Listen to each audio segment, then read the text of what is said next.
అందరికీ శుభోదయం. ఈ ఉదయకాలము దేవుని వాక్యాన్ని చదువుకుందాం. పరిశుద్ధ గ్రంథంలో నుండి కీర్తనల గ్రంథం 96వ కీర్తన 2వ చరణం. యెహోవా మీద పాడుడి, ఆయన నామమును స్తుతించుడి, అనుదినము ఆయన రక్షణ సువార్తను ప్రకటించుడి.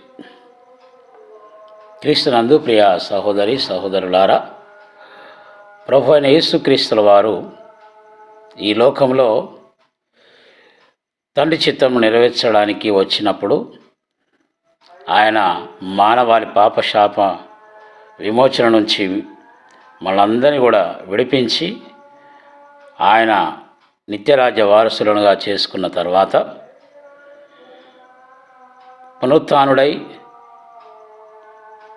సుమారుగా 40 దినములు ఈ భూమిపైన ఆయన అనేకులకు దర్శనమిచ్చిన తర్వాత ఆయన ఆరోహణమై వెళ్ళేటప్పుడు తన శిష్యులకు ఒక ఆజ్ఞనిచ్చినట్లుగా మనం ఎరుగుదుము. అది క్రైస్తవ ప్రపంచానికి సుపరిచితమైనటువంటి లేఖన భాగాలు. అనేకులను నా శిష్యులనుగా చేయుడి అని చెప్పాడు. తర్వాత మార్క్స్ వార్త 16వ అధ్యాయం 15లో మీరు సర్వలోకమునకు వెళ్ళి సర్వసృష్టికి సువార్తను ప్రకటించుడి, నమ్మి బాప్తిసం పొందినవాడు రక్షింపబడును, నమ్మని వానికి శిక్ష విధింపబడును అన్నాడు. కాబట్టి గత 2 దినములుగా సువార్తను గూర్చే మనం ఈ షార్ట్ వీడియోస్లో వింటూ వస్తూ ఉన్నాం.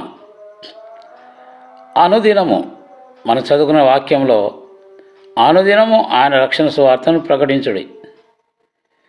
ప్రతిదినము మనం సువార్తను ప్రకటించాలి. మనకు ఎదురయ్యే బంధువర్గం కావచ్చు, స్నేహితులు కావచ్చు, సుపరిచితులు కావచ్చు, శ్రేయోభిలాషులు కావచ్చు, ఎవరైనా సరే వారిని మనం ప్రేమపూర్వకంగా పరిచయం చేసుకొని, పరిచయం లేని వారైతే వారికి ఒక నమస్కారాన్ని సమర్పించి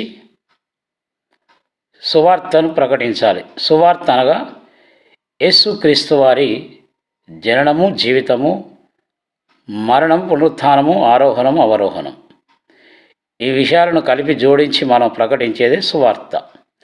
ఈ పని ప్రతిరోజు మనం చేయాలి. ఆ రీతిగా పరిశుద్ధాత్మ దేవుడు మనల్ని పురికొల్పి తన మహిమ కొరకు వాడుకొనుగాక. దేవుని కృప మీకు తోడైండునుగాక. దేవుడిలో దీవించునుగాక. అందరికీ వందనాలు.